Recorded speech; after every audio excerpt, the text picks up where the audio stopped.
Before we get started, I'd like you all to take a look at a little box in front of you and open it, if you would. A small square box in front of you, if you'd open that. There it is, Sakawa-san, right in front of you there. Open that box.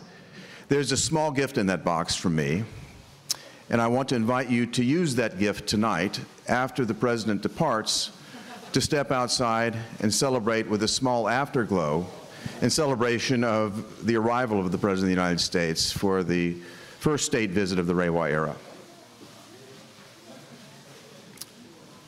So we look forward to that. Now, tonight, I have the great honor and privilege of introducing the 45th President of the United States, Donald J. Trump, and First Lady Melania Trump. Since his inauguration, President Trump has placed an unprecedented focus on deepening the relationship between the United States and Japan. We can see this clearly in the close personal relationship that the President has developed with Prime Minister Abe and their close alignment on our shared goals and objectives. President Trump has strengthened our engagement in the Indo-Pacific region and enhanced our cooperation with Japan. We have record levels of defense spending enable us to ensure the region remains free and open in every respect. President Trump has also made clear our commitment to protecting the interest of American and Japanese companies in this region, the companies you all represent. Your success is vital to our economic security and thus our national security. The President continues to work to ensure that you will not be undermined by non-market behavior nor by unfair trading practices. I cannot overstate what a pleasure it is to welcome so many distinguished leaders of the Japanese business community. Your companies have made tremendous contributions to our economic relationship, generating hundreds of thousands of jobs and fueling our mutual prosperity. While President Trump has been making investment in the United States more attractive than ever with his pro-growth and pro-business policies, Mrs. Trump has focused her time on improving the well-being of children and helping them reach their full potential through the Be Best campaign. Through the campaign, Mrs. Trump has touched the lives of countless children, both in the United States and abroad. Now I would ask you to all join me in welcoming the President and First Lady of the United States.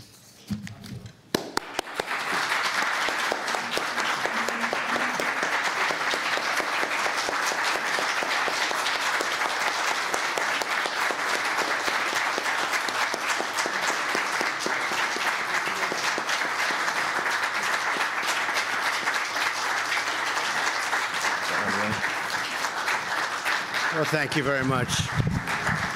Thank you very much. We just spent many, many hours on the plane. You know the flight probably as well as I do.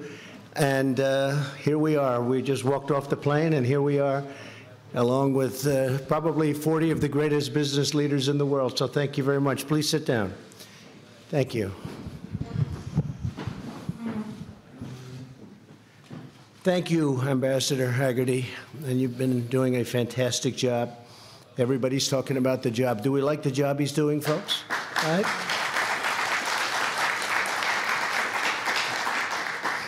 And we really have strengthened the enduring alliance between the United States and Japan. It's very special. And the relationship that I have with Prime Minister Abe is very special. We greatly appreciate all of your hard work in organizing this wonderful event. And Mrs. Hagerty, thank you very much. Fantastic job. Thank you. The First Lady and I are thrilled to be with you as we celebrate Japan's Reiwa era, very special time, and affirm the close economic ties between our two nations. This evening, we're delighted to be joined by Ambassador Lighthizer. Where is Bob? They didn't give you a great seat, Bob, huh? What happened? Who's been very busy negotiating deals and doing a fantastic job. Thank you very much, Bob. It's great you're here. As well as Mr. Peter Jennings, the president of the American Chamber of Commerce in Japan. Thank you very much. Thank you, Peter. Fantastic. Thank you. Also in the room tonight are dozens of the distinguished representatives from the American and Japanese business communities, the greatest businessmen and women in the world. You really have some people that are just been incredible and incredible investors in our country. Thank you very much. You said if I win, you're going to put $50 billion in, and you put the $50 billion in. Now he says more. He actually raised it to $100 billion. That's true. It's probably higher than that, too. Thank you very much. I appreciate that confidence. We also appreciate all of your spouses being here. Very special people. Without the spouses, it doesn't work. That we will all admit. So thank you all for being here. We're deeply grateful to you for your presence and the relationship with Japan and the United States, I can say for a fact, has never been stronger. It's never been more powerful, never been closer. This is a very exciting time for commerce between the two countries that we both love. The United States and Japan are two of the largest economies in the world. You're right there. You're doing fantastically well. I was looking very closely on the ride over at some of the numbers being produced in Japan, and you're doing great. Today, we're cooperating closely across many industries, including defense, technology, digital economy, and energy, also infrastructure, science, and so much more. As you know, the United States and Japan are hard at work negotiating a bilateral trade agreement, which will benefit both of our countries. I would say that Japan has had a substantial edge for many, many years, but that's okay. Maybe that's why you like us so much. But we'll get it a little bit more fair, I think. I think we'll do that. We also have a tremendous relationship on the military, and Japan is ordering a great deal of military equipment. We make the best equipment in the world, the best jets, the best missiles, the best rockets, the best everything. So Japan is doing very large orders, and we appreciate that. And we think it's probably appropriate right now with everything that's going on. The world is changing. With this deal, we hope to address the trade imbalance, remove barriers to United States exports, and ensure fairness and reciprocity in our relationship. And we're getting closer. Just last week, U.S. beef exports gained full access to Japan and to the markets in Japan for the first time since the year 2000. We welcome your support in these efforts, and we hope to have several further announcements soon and some very big ones over the next few months. And we're also here, as you know, for a very special occasion, not having to do with trade. We all know about that.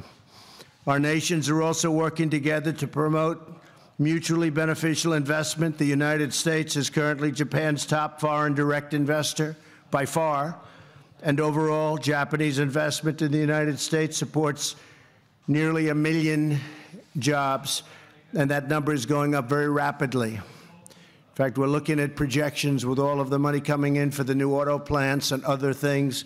That number will be doubled in a very short period of time. Over the past 2 years alone, Japan has invested tens of billions of dollars in the United States. In March, Toyota. Where's Toyota? Huh? I thought that was you. Please stand up. That's pretty big stuff, right? Thank you very much. We appreciate it very much. Thank you. Which is represented in a number of people, but we have the boss. There's nothing like the boss. Thank you. Recently announced new investments of $750 million and increased its 5-year investment plan to $13 billion. Appreciate it. With plans to add many, many new American manufacturing jobs.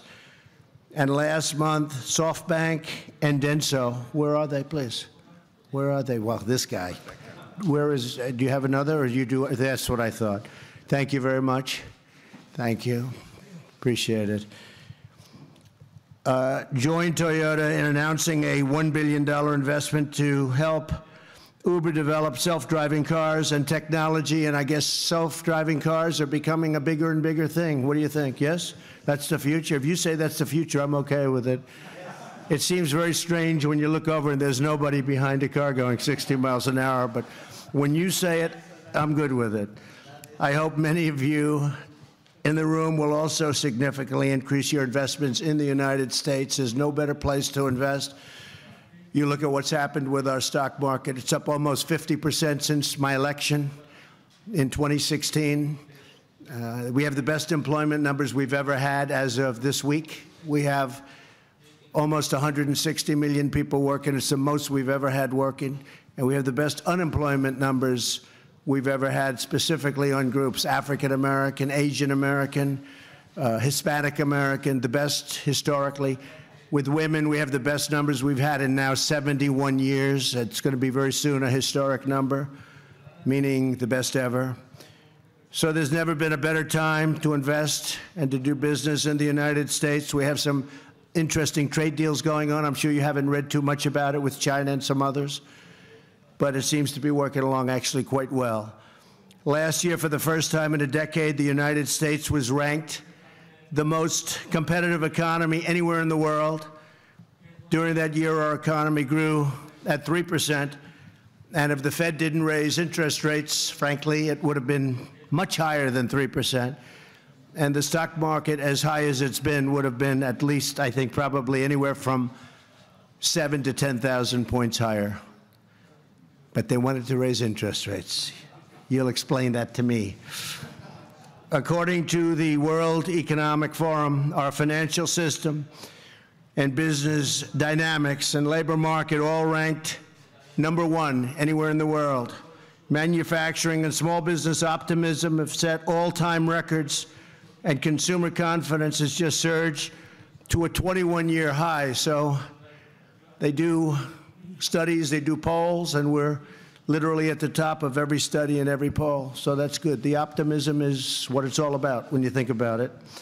We slashed our corporate tax rate from the highest in the developed world to one of the lowest in the developed world. We took it down. I mean, some people could say we're at 41, 42%, different places, different areas, but we took it down from probably on average 41, 42%, depending on what state you're talking about, sometimes much higher than that, to 21%.